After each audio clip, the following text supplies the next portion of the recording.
Welcome to the Sewing Machine Repair Guy. Today you're going to learn 5 things to consider when starting a sewing machine repair business. We will focus on how to quickly start your business and look professional while doing it. We're going to go through the skills, self-belief, local research, how to advertise, and how to look professional to your customers.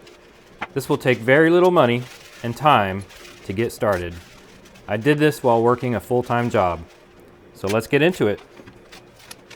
The first thing to consider are your skills. Do you have the ability to fix sewing machines? Only you can answer this question, but here are some things to consider. Do you like to fix things that break around the house? Or do you just buy a new one or do without? This craft relies on a lot of skills, which can each be learned individually as needed.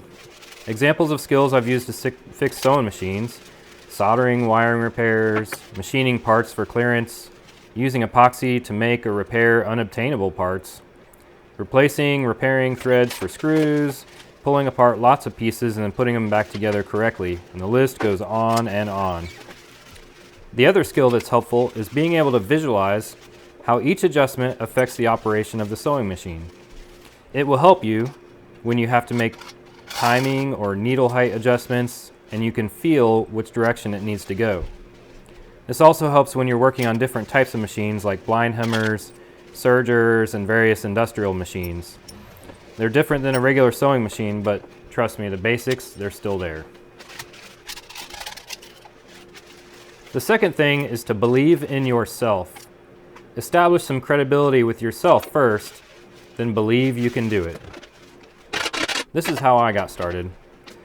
So I went to Goodwill or any other sort of thrift type store, and you go and you buy a few broken machines, and you can even find them on Facebook Marketplace or Craigslist or wherever you find local ads. You can even post exactly what you're doing, and sometimes people will give you their broken machines. I know because I did that. These are your practice to build some confidence. So these are your first machines that you're going to repair and learn from working on these machines. Once you fix those, start by word of mouth.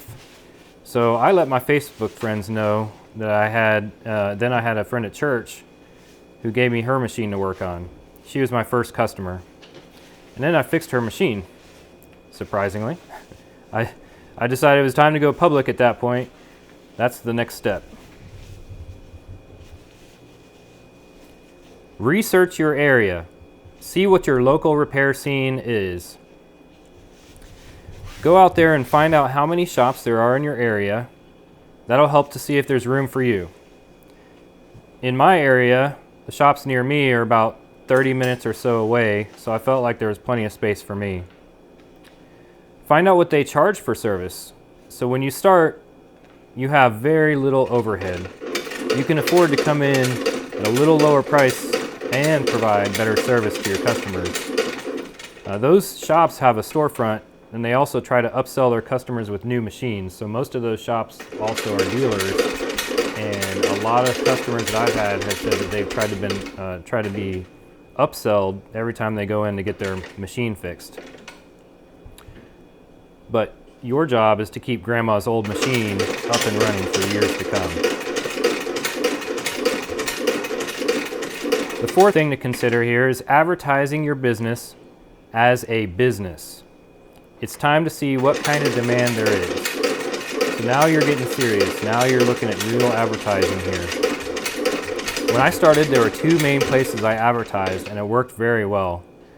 First, I got cards made. So I went and I think it was Vistaprint, and I went and designed and made some cards. They were very sparse and straight to the point. A sewing machine repair guy, a picture of a sewing machine, and my phone number, all in large font in black ink.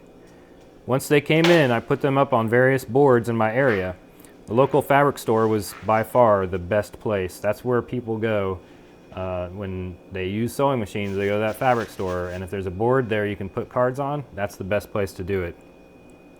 I had some people compliment my cards because a lot of my customers are not young, and when you have large print that's easy to read and a picture of a sewing machine, they can see pretty easily what you do. Then once I got my cards, I started a Facebook business page and posted my local buy, sell, trade groups, as well as my community page where I live. Once I did those two things, I got call after call for repairs. I was surprised that there were so many people looking for repair. I didn't really think there was a market for this, and then come to find out there sure is. I also learned a lot about my competition. So once you start having clients coming to you, you start hearing about your competition and bad experiences some of them had. With, like I said before, the upselling and then timeliness, so how long it took to fix machines. So guess where I could focus my plan going forward? That's right. I don't upsell my customers because I don't really have any other products. I also try to do everything as quick as possible. Now, I do have a full-time job, so sometimes the speediness of my repairs is not as fast as I would like it to be. However, you can work around that, work extra time, stay up late at night if you need to get your business started. The last thing to consider is being professional.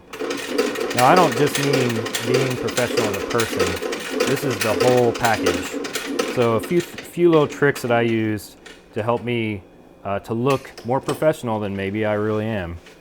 So here are a few tools I use to do that. I started early using free bookkeeping software. The bookkeeping software always comes with a good invoice, and since I used a picture of a sewing machine on my card, I used that same picture on the invoice, and it turned out looking really professional and really good. The software that I used was called Wave Apps, WAVEAPPS.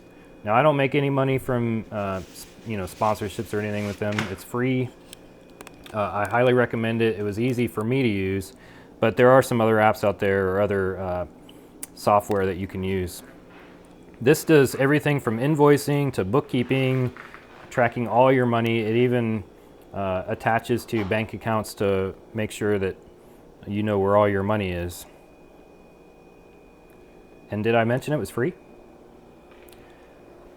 I also wanted to be able to accept checks written to the business. So I opened a free online business bank account with Azlo. Again, not a sponsor, but Azlo, AZLO. It's a free bank that you can use for your business, and I found that it was easier to open an account there than one of my local branches because the county I'm in doesn't require a business license. However, banks do.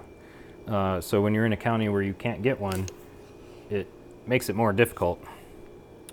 Make sure you research all applicable tax and small business laws for your area because you will have some laws you have to abide by. Once you make $500, this is no longer a hobby, it's a small business. So make sure that you're following the laws as far as taxes and all that kind of stuff that you have to do for your business. And that is it. I hope you got some value out of this video today. If you enjoyed this, please consider subscribing to my channel. I have links in the description for some of the things I've talked about today in case you wanted to check them out. Thanks for watching and learning with the Sewing Machine Repair Guy today.